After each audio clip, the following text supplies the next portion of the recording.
अगले 24 घंटे के दौरान ईरान के 2 बहुत बड़े हथियारों को लेकर इजरायल और अमेरिका में रिपोर्ट पहुंचने वाली है। इजरायल को डराने के लिए ईरान ने बहुत बड़ा फैसला किया। ईरान ने दरअसल 2 बहुत ही खतरनाक, खौफनाक वेपन सिस्टम को अब तक छुपा कर रखा हुआ था, लेकिन अचानक उन्हें सामने लाकर ईरान ने अपना इरादा साफ कर दिया।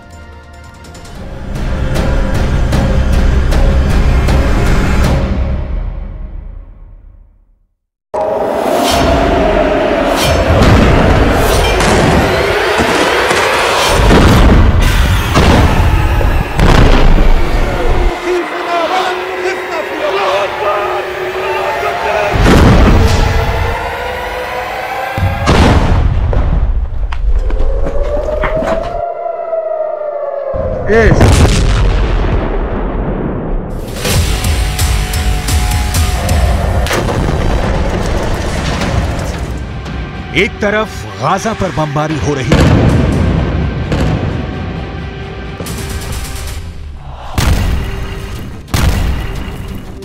दूसरी तरफ ईरान के सुप्रीम लीडर अली खामनेई के दौरे ने इजरायल को खौफ से भर दिया है। एक तरफ इजरायल पर बम गिर रहा है, दूसरी तरफ ईरान से आई इन तस्वीरों ने नेतन्याहू की सेना का दिल बैठा दिया है। एक तरफ गाजा से उठता धूल और बारूदी धमाके का धुआं है, दूसरी तरफ तेहरान का हाई प्रोफाइल अड्डा है जिस पर इजरायल से लेकर अमेरिका तक सबकी नजरें हैं। इस अड्डे में क्या है, उससे पहले गुस्से से उबलता हुआ पश्चिम एशिया देख लीजिए। ये ईरान की राजधानी तेहरान है। इजरायल का झंडा जलाया जा रहा है। गाजा में बमबारी, करीब 13,000 लोगों की मौत और इनमें 5,000 बच्चों की लाशों को देखकर पूरा पश्चिम एशिया एक बड़े युद्ध की तरफ बढ़ता हुआ नजर आ रहा है।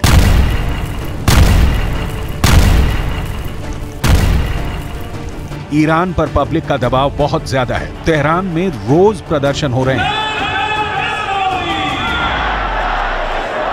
यही वजह है कि ईरान के सुप्रीम लीडर अली खामनेई को उस अड्डे पर जाना पड़ा जहां ईरान के सबसे खतरनाक हथियार रखे गए हैं।